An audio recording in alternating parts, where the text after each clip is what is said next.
Y ya estamos conectados a Facebook desde la sala de Zoom. Buenas noches, buenas tardes, noches más bien. Bienvenidos y bienvenidas a un miércoles más del Centro Astronómico Clavius de la Ibero. Pues ya cada vez, como comentábamos en la antesala, pues se siente que el atardecer es cada vez un poquito más temprano por la próxima llegada del verano. Todavía nos faltan semanas, pero ahí estamos. Y bueno, pues dando continuidad a la cartelera del mes de abril, pues más bien iniciando la cartelera del mes de abril, hoy tenemos como invitado a Stan Kurz, a quien me da mucho gusto darle la bienvenida, porque yo conozco a Stan desde mi época de estudiante en el Instituto de Astronomía. Muchas gracias, Stan, por acompañarnos en esta noche. Y bueno, pues Stan ahorita nos va a platicar de un tema que tiene que ver con la radioastronomía. Antes de darte la palabra, Stan, le doy la palabra a Gerardo. Muy buenas noches Lore, buenas noches Stanley y a todos quienes nos acompañan esta noche por las distintas plataformas. Les agradecemos su presencia por presenciar esta conferencia tan interesante de Stan Kurz. Y también le quisiéramos dar las gracias a nuestra colega Ann Johnson, que nos puso en contacto con Stan, ya que estamos trabajando en proyectos que tienen que ver con el espacio, con la astronomía, pero también con la antropología y la sociología. Es muy interesante esta cuestión de cómo, pues, la ciencia tiene todo su forma de trabajar, ¿no? Y de repente es interesante ver cómo, pues, actuamos los científicos o cómo actúan los científicos en ciertos temas y pues esperemos que con el pretexto de la radioastronomía también nos llevemos una lección de sociología de la ciencia con Stan. Entonces, les voy a leer rápidamente una semblanza del doctor Stan Kurz, quien obtuvo su licenciatura en física en Spring Arbor College y su doctorado en física en la Universidad de Wisconsin-Madison. Es investigador de la UNAM desde 1995. Estudia el medio interestelar y la formación estelar utilizando técnicas de radioastronomía. En particular es conocido por su trabajo sobre las regiones H2 compactas que están asociadas con los sitios de formación de estrellas masivas. También utiliza observaciones de máseres, que son el análogo de los láseres en microondas para estudiar el entorno alrededor de las estrellas en formación. El doctor Kurz es jefe de laboratorio de instrumentación en radioastronomía LIRA en el Instituto de Radioastronomía y Astrofísica de la UNAM. Pues Stan, muchísimas gracias por estar con nosotros. Te dejamos el foro y al final nos encantaría tener una sesión de preguntas contigo. Muy bien. Pues gracias Lorena y Gerardo por esa introducción y por la invitación de hablar con ustedes. Am, y gracias a todo el auditorio por sintonizar en línea la presentación de esta tarde. Am, el tema principal de la plática va a ser radioastronomía a bajas frecuencias, frecuencias menores de 1 GHz.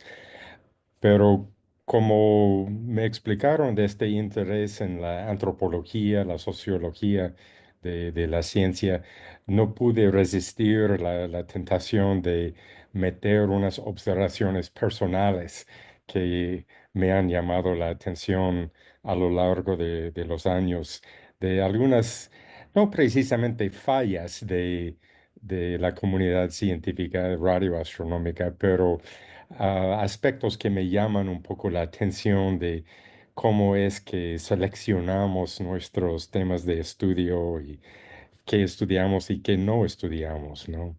Y a ver si tengan algo de interés en esas observaciones. A ver, para empezar, entonces yo quiero mencionar que la radioastronomía nació a bajas frecuencias, ¿no? Desde el principio. La primera observación radioastronómica hubiera sido en los años 30 por este Karl Jansky trabajando en los laboratorios Bell, que por accidente, ¿no? detectó la emisión de la Vía Láctea. Él estaba estudiando interferencia en telecomunicaciones entre América y Europa y encontró esta fuente de interferencia que, como ustedes apreciarán, como llegó 4 minutos más tarde cada día, tenía un origen afuera de la Tierra, afuera del sistema solar. Y en fin, él pudo ubicarlo hacia la constelación de Sagitario, lo que ahora reconocemos como el centro galáctico. Y aquí se puede apreciar su antena medio grande y él estaba observando a una frecuencia de 20 megahertz o una longitud de onda de 15 metros. Nuevamente, como vamos a comentar más adelante, una bastante baja frecuencia para la radioastronomía. Y unos años después, él pasó la estafeta a un ingeniero eléctrico, Greg River, ah, no trabajando en los famosos laboratorios Bell, sino trabajando en el jardín atrás de su casa, donde él construyó su propia antena parabólica de casi 10 metros de diámetro y observó a un poco más alta frecuencia, pero sigue siendo en el rango de megahertz, 160 megahertz, una longitud de onda de 1,9 metros. Y logró en producir un mapa medio primitivo, pero una imagen en radioondas de la Vía Láctea. Digo, esta zona aquí nuevamente es Sagitario. Uno de esos es Cefeo, si recuerdo bien. A lo mejor algunos de ustedes ubican las constelaciones mejores que yo. Y un poco de la historia, no sé si es chistosa o irónico o qué. En aquel entonces él le costó publicar estos resultados, ¿no? Los astrónomos de aquel entonces decían si no es luz visible, no es astronomía, ¿no? Y fue gracias a la sabiduría del físico Chandrasekhar, quien era el editor de Astrophysical Journal en aquel entonces, que insistió que sí hay que publicar sus resultados. Y por supuesto, de hoy en día eso es de risa, cuando usamos no solamente todo el espectro electromagnético, sino esta astronomía multimensajero, ¿no? Con neutrinos y rayos cósmicos y ondas gravitacionales, además del espectro electromagnético. Pero el punto que quiero hacer aquí es que aunque la radioastronomía nació en el rango de megahertz, muy rápidamente evolucionó a observar a más altas frecuencias de gigahertz y 10 hasta cientos de gigahertz. Um, y a ver si encuentro cómo avanzar aquí. Demasiado. Entonces, un breve resumen de las frecuencias y dónde caen las frecuencias que usamos comúnmente. Digo, obviamente todo es parte del espectro electromagnético y como en radio ondas estamos al lado más largo de la luz visible, pero aún así pues, estamos en esta zona relativamente restringido de radioondas, por debajo de microondas, si empezamos en el rango de megahertz. Son ondas electromagnéticas, ¿no? Campos eléctricos y magnéticos propagándose a la velocidad de la luz, y podemos relacionar la longitud de onda y la frecuencia, su producto es una constante, la velocidad de la luz. Y usando un ejemplo muy simple para empezar, am, 300 metros longitud de onda multiplicado por 1 megahertz, lo cual por cierto cae en la banda de radio AM aquí. Ese producto nos da el 3 por 10 a la 8 metros por segundo, la velocidad de la luz. Entonces, si aumentamos la frecuencia aquí, disminuimos la longitud de onda para mantener el producto constante. Y algunos valores típicos que nosotros encontramos en la vida cotidiana, radio FM, por ejemplo, alrededor de 100 megahertz, 100 veces más alta frecuencia, entonces 100 veces más corta la longitud de onda, típicamente alrededor de 3 metros. Televisión digital corre desde 50 hasta 900 megahertz, 6 metros a 0.3 metros. La mayoría de los celulares alrededor de 900 megahertz, nuevamente la tercera parte de un metro. Si alguien tenga un sistema GPS, eso es ligeramente más alta frecuencia, 1200 megahertz o 25 centímetros para la longitud de onda. Pero si pensamos en radiotelescopios, es otra cosa. Por ejemplo, el gran telescopio milimétrico puede observar, de hecho, un poco más allá de 300 gigahertz. O ahora no hablamos de metros y centímetros, hablamos de milímetros de longitud de onda.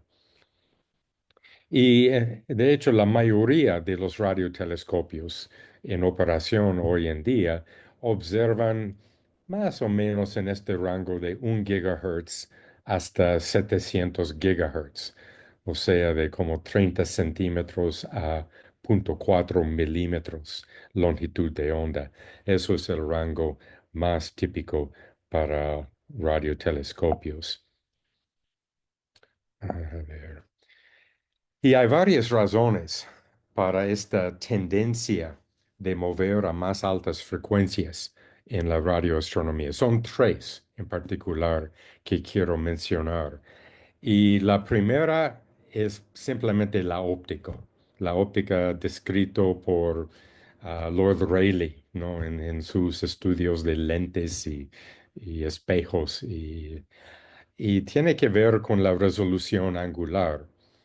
En particular, en los años 50 y 60, cuando los radioastrónomos estaban iniciando esta nueva ciencia, todavía no habían desarrollado la técnica de interferometría, entonces usaron una sola antena para sus telescopios.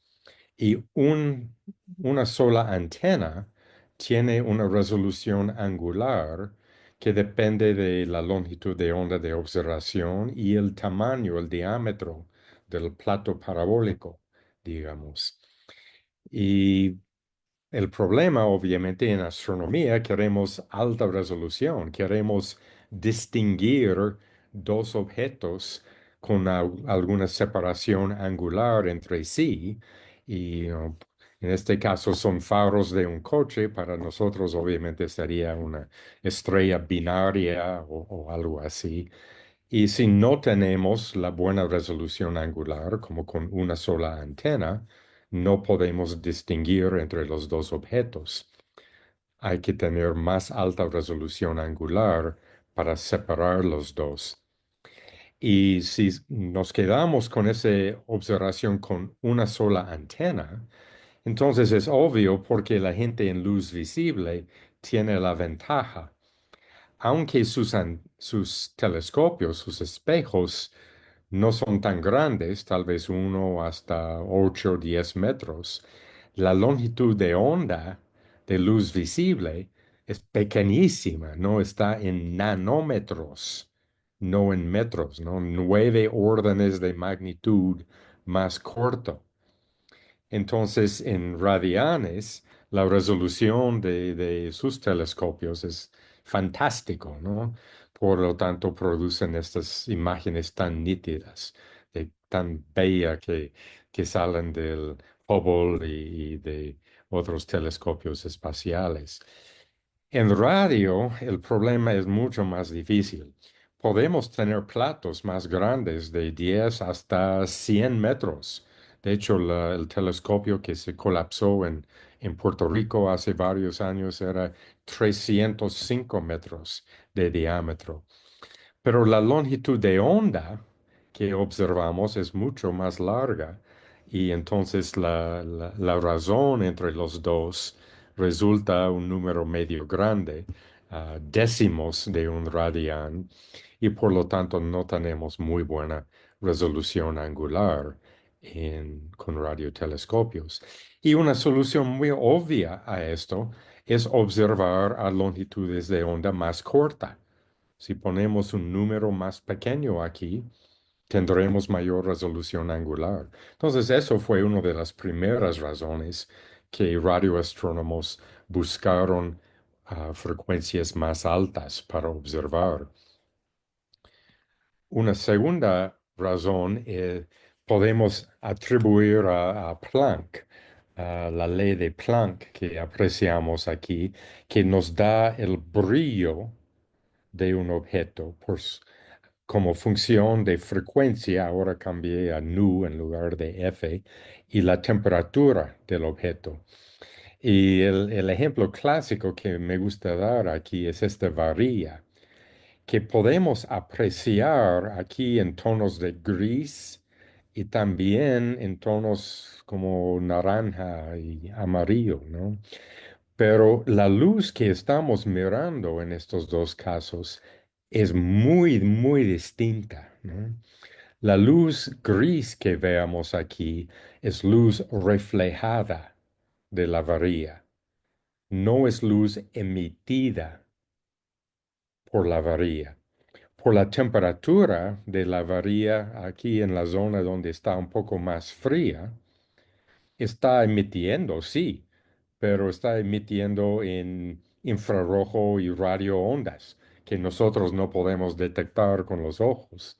Es solamente aquí en la punta, donde está muy calientita, que por este término de temperatura aquí, la luz emitida de la varilla, ahora no reflejada, sino emitida, cae en el rango de luz visible. Y de hecho, procesando un poco esta ley de Planck, tomando la diferencial con respecto a temperatura para maximizar el brillo, podemos encontrar el resultado que la frecuencia donde encontramos la emisión más brillante es proporcional a la temperatura, y la unidad de medida más útil aquí sería en gigahertz, ahora no en megahertz, sino en gigahertz. Bueno, hay muchos astros que tienen temperaturas de 10 o 100 Kelvin, ¿no? Entonces, si ponemos 10 o 100 aquí, tenemos como 600 o 6000 gigahertz, no megahertz.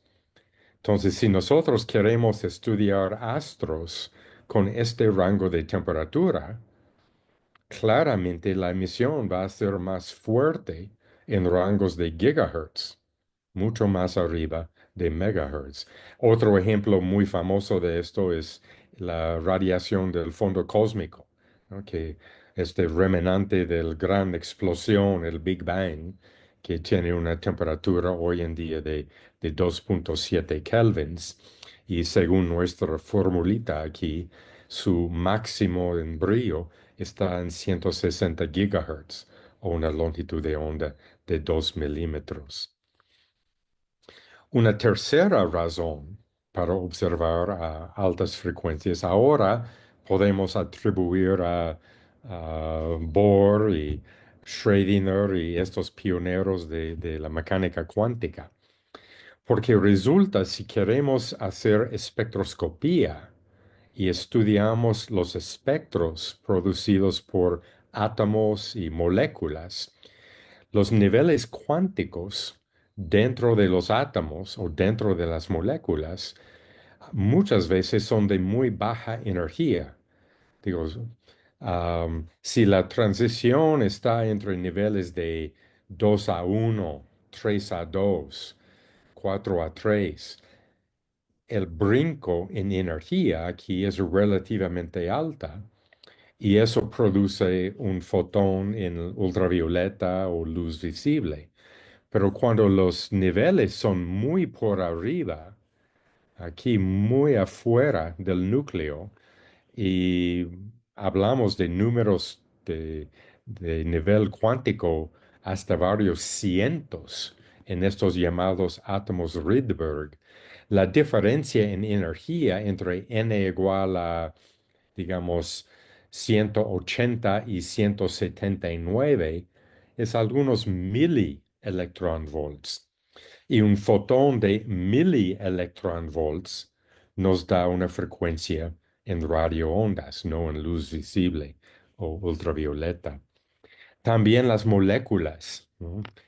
Ahora no son transiciones electrónicas, sino rotación o vibración, tuneleo cuántico dentro de la molécula. Aquí muestro un ejemplo de metanol, que tienes un carbono en gris, un oxígeno en rojo y 4 hidrógenos en blanco.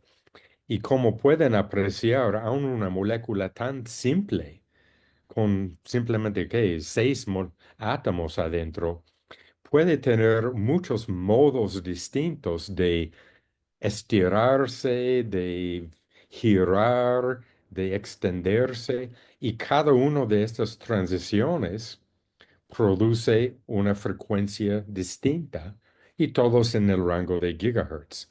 Entonces, si queremos estudiar las moléculas, y hay muchas moléculas en el espacio, hay que hacerlo con altas frecuencias. Y tal vez lo más famoso sería el átomo de hidrógeno, que puede cambiar la orientación de spines entre el protón y el electrón, y eso produce un fotón a 1.42 gigahertz, ligeramente arriba de este nivel de 1 gigahertz. Entonces, los radiotelescopios de hoy en día típicamente están observando en rangos de gigahertz. Regreso al ejemplo del gran telescopio milimétrico en el estado de Puebla. Su rango extremo es de 70 a 450 gigahertz y sirve muy bien para estudiar nubes de gas molecular, galaxias que son muy brillantes en ondas submilimétricas, estos másares que Gerardo mencionó en la introducción.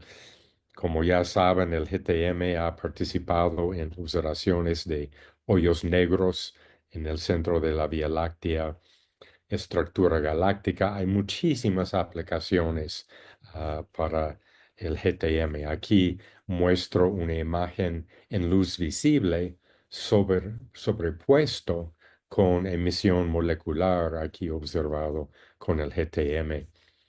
Y uno de los instrumentos del GTM que es súper útil es que puede cubrir dos transiciones distintas de monóxido de carbono. Y estas líneas sufren un corrimiento rojo en galaxias que están alejándose muy rápidamente.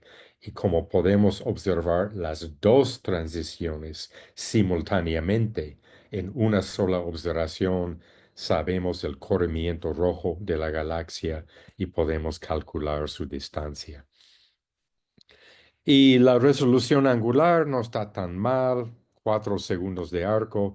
Aún así, telescopios del óptico ya andan menos de 1 segundo de arco, 4 o 5 veces mayor resolución angular.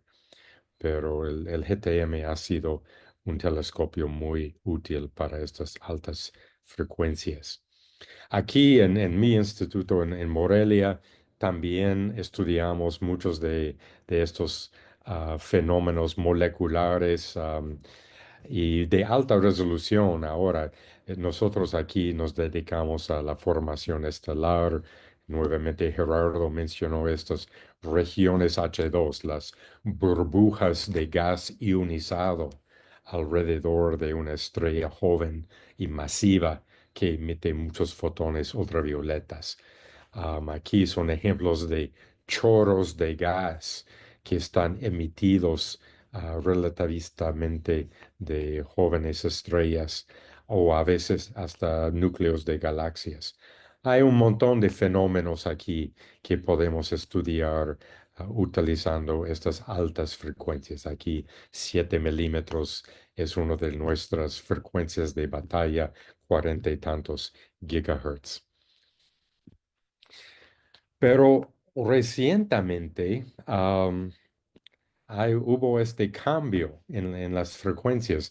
Radiotelescopios durante los 50 y 60 observaron con un solo plato a bajas frecuencias, pero empezando el siglo XXI, hubo una explosión de radiotelescopios de baja frecuencia. Y tengo esta lista aquí. um, no es completo en realidad, pero aquí son los primeros 8 que se me ocurrieron a mí. LOFAR en Holanda, que va de 10 a 230 megahertz. El Murchison Wide Field Array en Australia, 70 a 300 megahertz.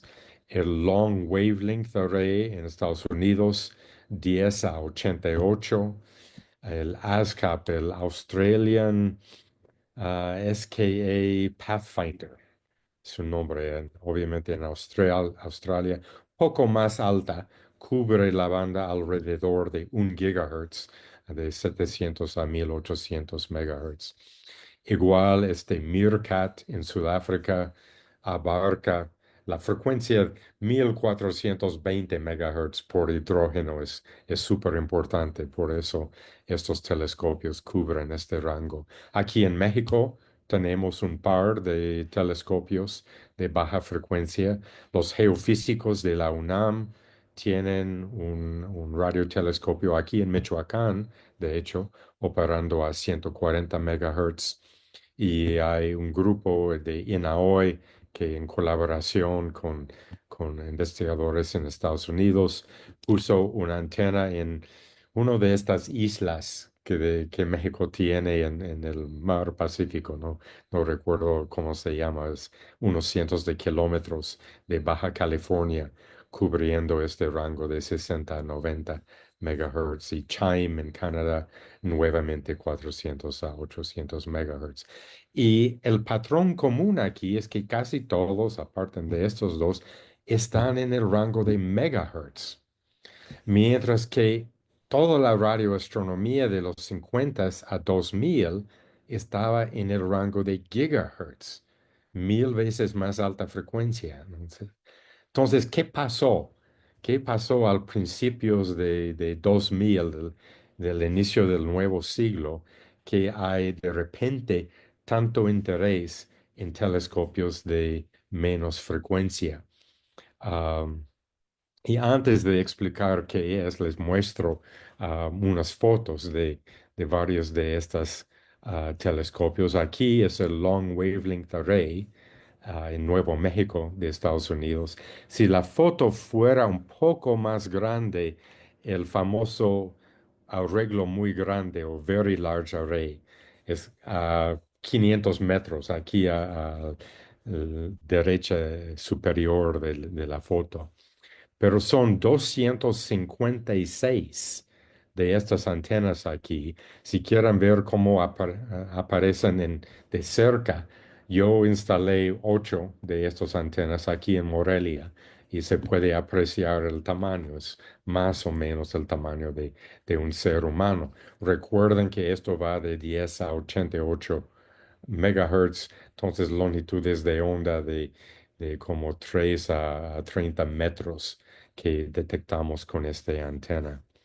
Aquí es el radiotelescopio de los geofísicos, el MEXART, aquí en Michoacán. Es un arreglo de dipolos. 4096 antenas aquí, cada uno como 2 metros de largo. Y esto es el Murchison Wide Field Array en Australia. Se ve como una araña que va a devorar a alguien. Es un poco engañoso porque por el ángulo se ve más grande. En un momento les muestro otro punto de vista de estas antenas. Otra cosa que pueden apreciar es que a bajas frecuencias De ninguna manera es una antena parabólica. La forma de la antena cambia mucho. No hay necesidad ni es útil tener una antena parabólica a estas bajas frecuencias. Basta con unos alambres o varillas de metálicos y por lo tanto son mucho más económicos estas antenas. Pero van a seguir con el problema de la resolución angular, ¿no? Bajas frecuencias, baja resolución angular. ¿Cómo podemos dominar ese problema? Y la solución son tejas, muchas y muchas tejas. Ahora pueden apreciar el tamaño de estas arañas. Es como 30 centímetros de alta cada uno, no son tan grandes. Pero el chiste es poner docenas y docenas de estos conjuntos de varias antenas con separaciones de hasta cientos de kilómetros y usamos la técnica de interferometría para combinar sus señales y así producimos la resolución angular efectiva de una sola antena con un diámetro de cientos o miles de kilómetros. Es lo mismo con el LWA. Tienen una de estas estaciones en California, tienen varios ahora en Nuevo México, uno en Texas. Sería genial poner uno aquí en México, pero dudo que es algo que vamos a hacer pronto. Pero bueno, ¿por qué tanto interés entonces en estas bajas frecuencias?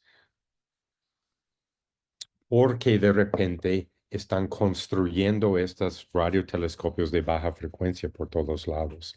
Y primero quiero comentar que fue gracias a un pequeño grupo de como una docena o dos docenas de radioastrónomos que seguían pensando en las bajas frecuencias como guardianes de la fe, porque hacer radioastronomía a bajas frecuencias presenta retos muy distintos a altas frecuencias.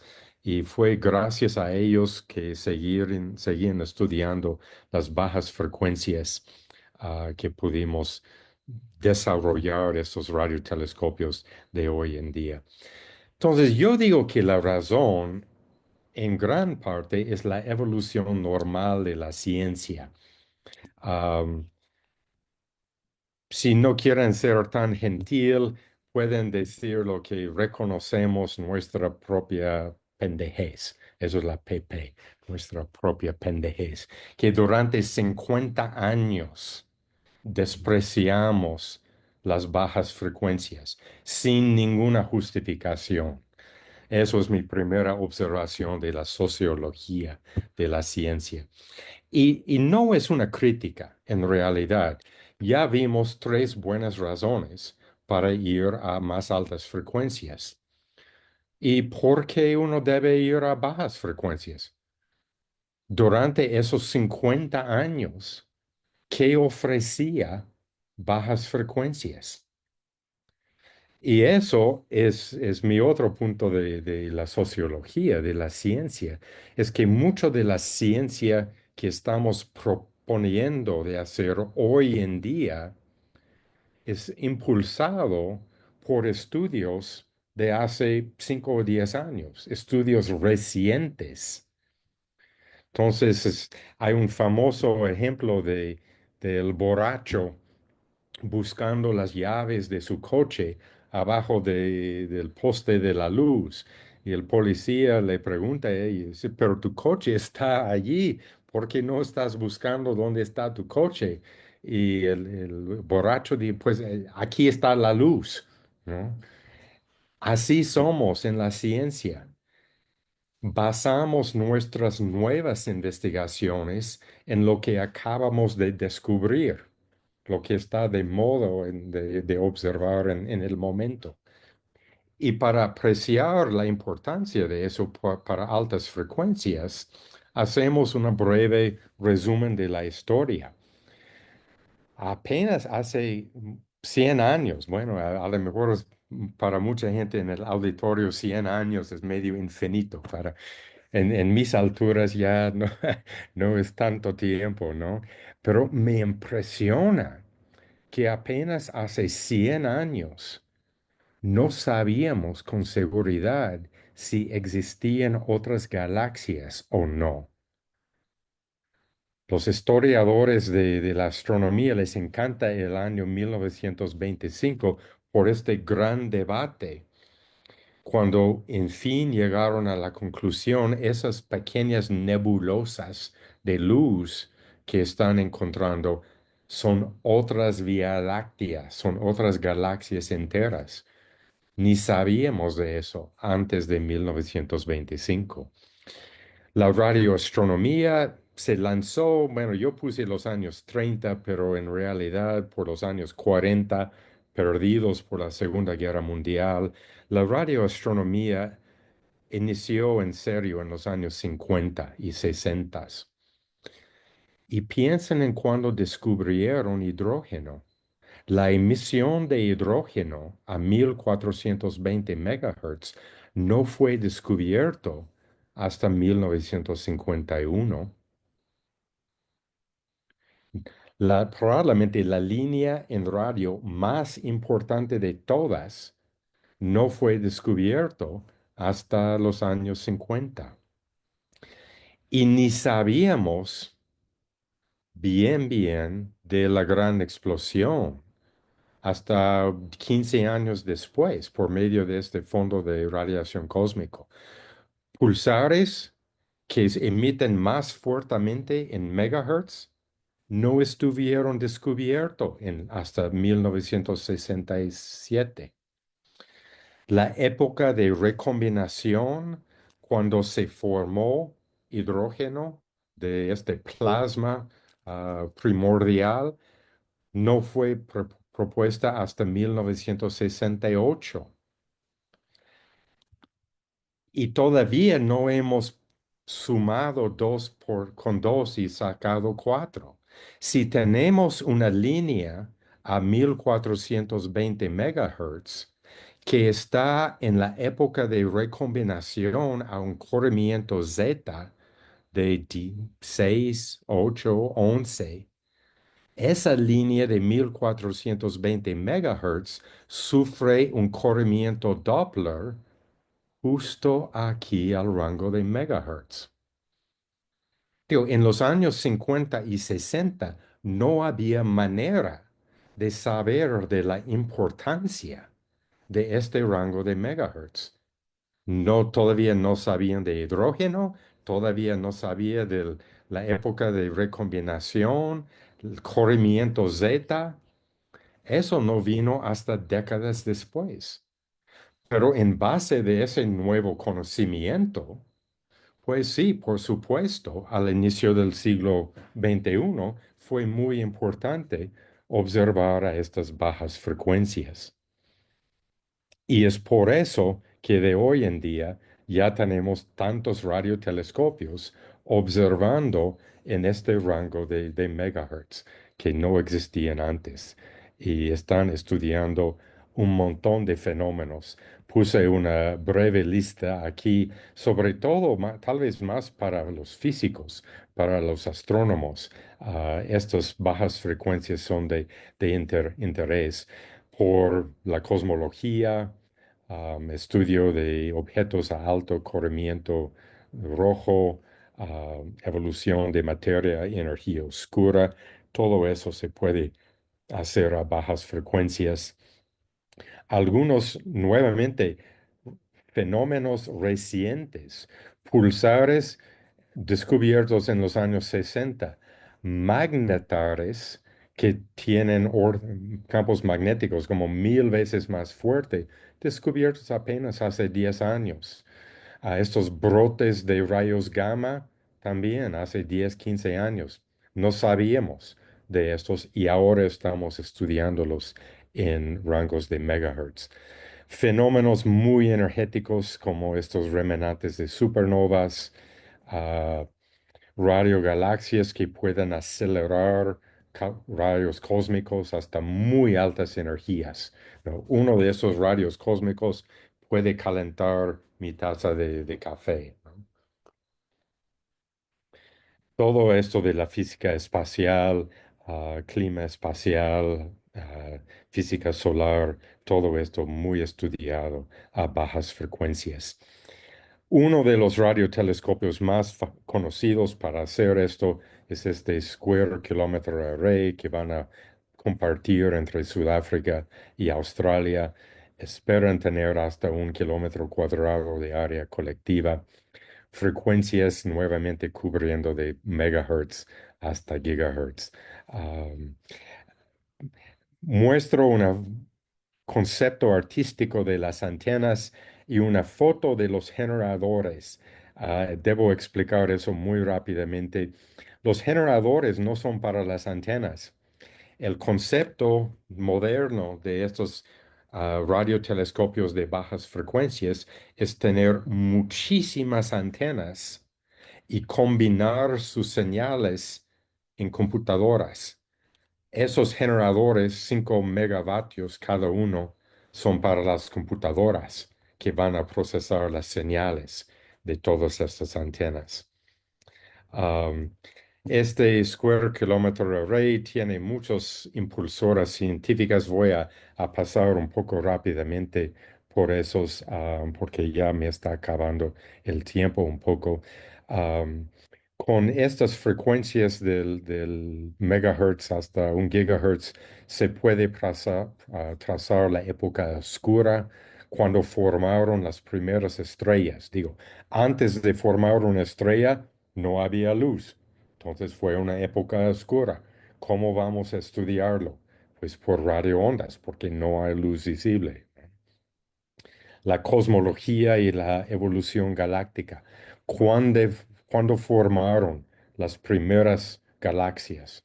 ¿Por qué evolucionaron tan rápidamente como pensamos ahora? Debe ser debido a esta energía y materia oscura que podemos estudiar a ondas de megahertz.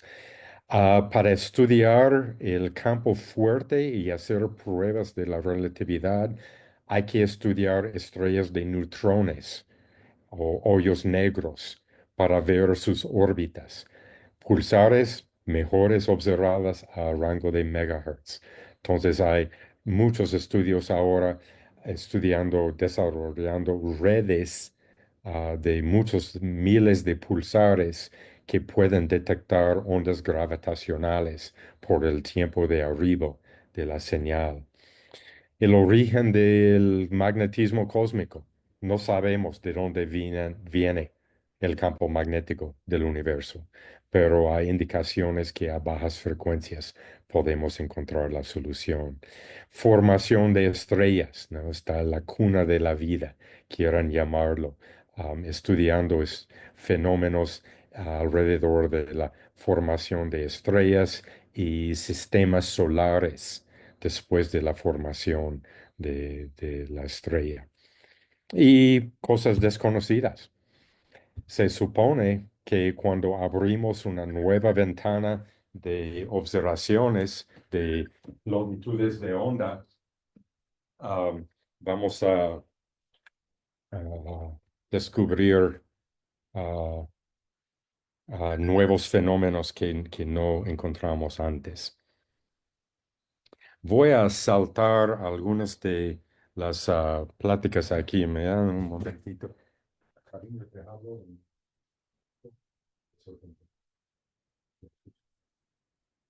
Ok, ¿qué pasó? Híjole, ok.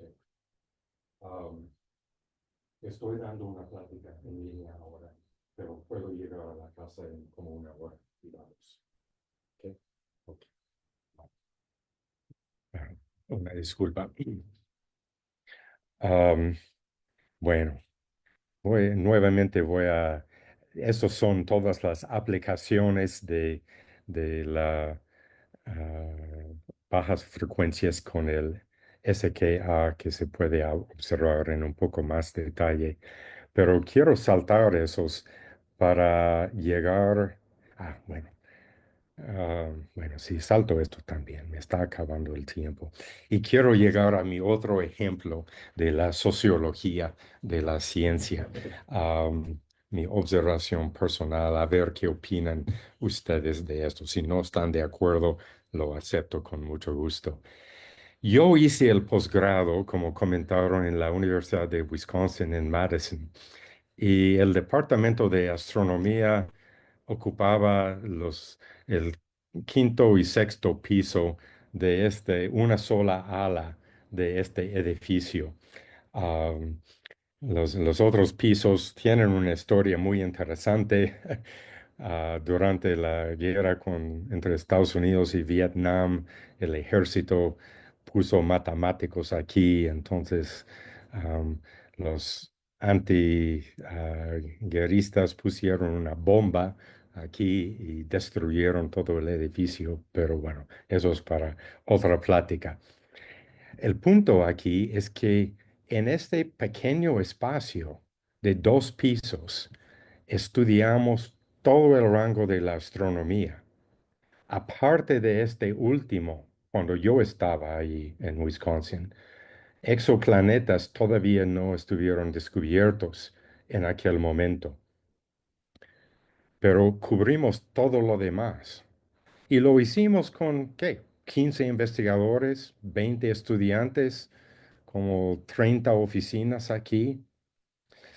Y al otro lado del campus estaba todo este edificio enorme, no sé, como 15 pisos aquí, del Departamento de Ciencias Espaciales, donde estudiaron todos estos temas aquí.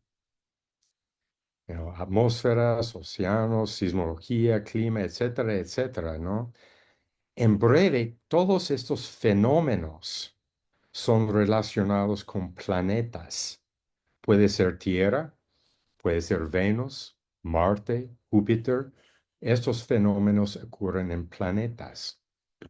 Entonces, esto no es el departamento de astronomía, es ciencias espaciales o en otras universidades se llama ciencias planetarias y se dedica al estudio de los planetas. Y en astronomía no sabíamos nada de eso. Los astrónomos no saben nada de planetas, ¿no? ¿Y por qué? Si miramos la historia de la astronomía, los planetas eran reconocidos hace 2000 años, ¿no? Y desde 1500, 1600 por ahí, los primeros astrónomos, los más famosos, Copérnicus, Kepler, Ptolemy, Newton, Galileo, ellos estudiaron los planetas. Era el objeto principal para los primeros astrónomos. Hasta el siglo XIX, ¿no? Ya astrónomos sí eran expertos en los planetas. Pero una vez que tuvimos este gran debate, una vez que nos dimos cuenta, hay galaxias afuera, pues un buen astrónomo no va a estudiar algo tan normal, tan cotidiano como un sistema solar, ¿no? Yo estudio galaxias, yo estudio hoyos negros, materia oscura, cosas importantes, exóticas, ¿no? Hasta 1992, cuando descubrieron el primer exoplaneta. Y de repente los astrónomos se dieron cuenta, híjole, no sabemos lo más mínimo de los planetas. ¿Cómo vamos a explicar exoplanetas alrededor de otras estrellas si ni entendemos los planetas en nuestro propio sistema solar?